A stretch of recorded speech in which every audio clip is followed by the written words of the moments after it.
Goeiemôre almal, donderdagoggend, vandag is dit die 7de Mei, die jaar 2026, 'n lieflike dag geskenk deur Abba Vader aan ieder en elkeen van ons. My naam is Sonja Gerber.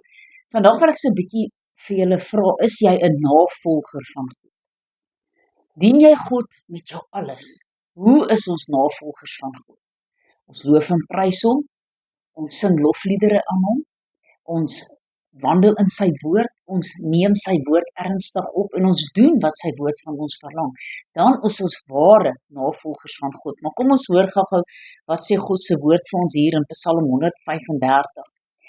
Lof aan die Here, die alleen ware God. Halleluja. Prys die naam van die Here. Prys ook knegte van die Here wat staan in die huis van die Here, in die voorhoewe van die huis van ons God. Loof die Here, want die Here is goed. Psalm sing tot eer van sy naam, want die is lieflik.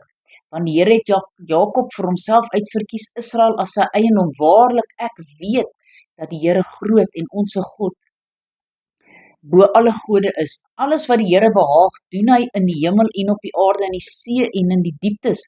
Hy wat die dampe laat opgaan van die einde van die aarde af, bliksemstrale by die reën maak, die wind uit sy skatkamers laat uitgaan, wat die eerstgeborenes van Egipte getref het, wat mense sowel as van vee, wat tekens en wonders gestuur het binne in jou Egipte, teen Farao en teen al sy knegte, wat baie nasies verslaan het, en magtige konings gedood het, Sion die koning van die Amorite, en Og die koning van Basan, en al die koninkryke van Kanaan, het in hulle land as erfdeel gegee, as erfdeel aan Israel sy volk. O Here, u naam is tot in ewigheid, u gedenknaam, Here, van geslag tot geslag, want die Here sal aan sy volk reg doen en medelee hê met sy knegte. Die afgode van die heidene is silwer en goud, werk van mense hande.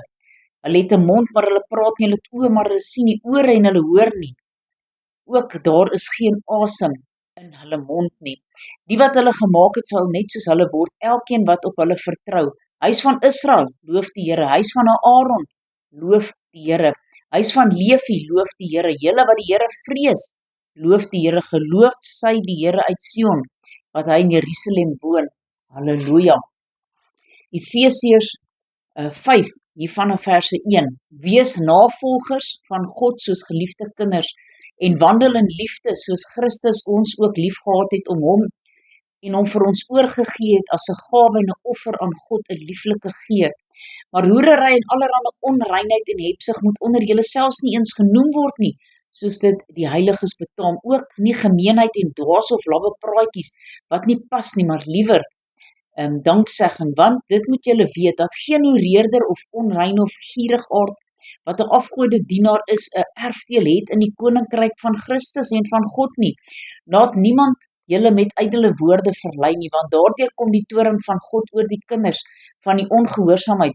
Wees dan nie hulle deelgenote nie, want vroeër was julle duisternis, maar nou is julle lig in die Here. Wandel soos kinders van die lig, want die vrug van die Gees bestaan in alle goedheid en geregtigheid en waarheid, en beproef wat die Here welbehaaglik is, en hou nie gemeenskap met onvrugbare werke van die duisternis nie, maar bestraf dit liewer, want wat in die geheim deur hulle gedoen word, is skandelik selfs om te noem, maar al die dinge wat deur die lig bestraf word, word openbaar, want alles wat openbaar word, is lig. Daarom sê hy, ontwaak jy wat slaap en staan op uit die dode, en Christus sal oor jou skyn. Pas dan op, dat julle nou gesed wandel, nie as onwyse nie, maar as wyse, en koop die tyd uit, omdat die dae boos geword het. Daarom moet julle nie onverstandig wees nie, maar verstaan wat die wil van die Here is. Moenie dronk word van wyn nie, daarin is losbandigheid, maar word deur die Gees vervul. Spreek onder mekaar met psalms en met lofsange en geestelike liedere en sing en psalms sing in julle harte tot eer van die Here, terwyl julle God die Vader altyd vir alles dank in die naam van ons Here Jesus Christus en aan mekaar onderdanig is in die vrees van God. Halleluja. So kom ons sing en psalm sing, al klink dit bietjie vals vir ander mense. Jy doen dit nie vir hulle nie, jy doen dit tot eer van ons Here God. Halleluja. Almagtige God en hemelse Vader, Here, ons wil die navolgers wees. Here, ons wil doen wat u van ons verlang. Here, ons wil sing, ons wil psalms sing tot eer van u groot en heilige naam. Ons wil aan die mensdom bekend maak dat u God is. dat ons U moet volg, in gees en in waarheid. Here, help ons hierin, lei ons, is my gebed in Jesus naam, en ons eer U daarvoor, halleluja, amen en amen.